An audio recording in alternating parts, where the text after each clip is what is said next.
A big thud. In fact, a really massive thud. We all jumped up in shock. Then Meg cried out, "Tiny!" That's what had caused the humongous thud sound. It was the sound of a huge pig falling off a roof. We all rushed over. Everyone was shouting, "Tiny, are you okay?" All of us except Nana. She was shouting, "Margarita, where are you?" I looked around. Margarita had vanished. Had she run off, frightened by the falling pig? Was she inside? Out on the street? Where could she be? Where could she... And then we all had the same thought at exactly the same time. Oh no!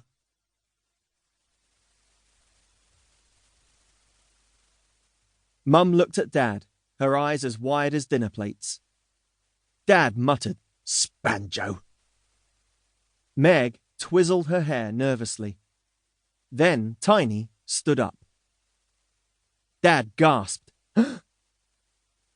Nana shrieked. "Ah!" Then, thud! Another thud. A bit less massive than the pig falling thud, but still pretty big. This was a Nana falling thud. So that's where Margarita was. She hadn't run away. Worse luck for her. She had been on the patio, and Tiny had fallen straight on her.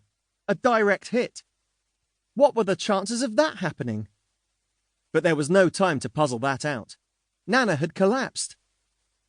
Mum rushed to help, and I saw Dad spreading a large pair of pants that he'd pulled off the washing line over the exact spot on the patio where Tiny had crashed down.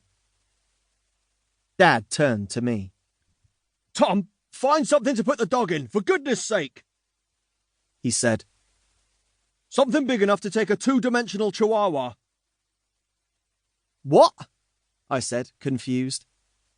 "For Margarita," he said. "She's completely flattened. I need a box or something to put her in." I had never been asked to find a container for a squashed dog before. It threw me a bit, I'll be honest. I quickly searched the kitchen cupboards.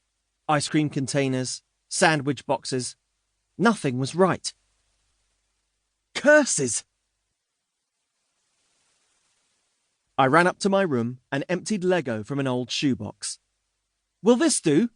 I asked Dad, giving him the box. He tried to get flattened Margarita into the box. I looked away, but I could tell he was struggling. He was swearing quietly again and sweating. "Zablash!" he said. "Too small. We need something wider. The dog's as flat as a pancake. You wouldn't think a chihuahua could spread so far." I ran back inside. I checked the recycling. Perfect! An old takeaway pizza box. "Perfect," said Dad. "An old takeaway pizza box." As Dad put the dog into the pizza box, I realized that we had actually had a Margarita pizza in that box. And now there was a Margarita the dog in that box. This is known as ironic. I didn't say anything. Dad handed me the box. "Get rid of it," he said.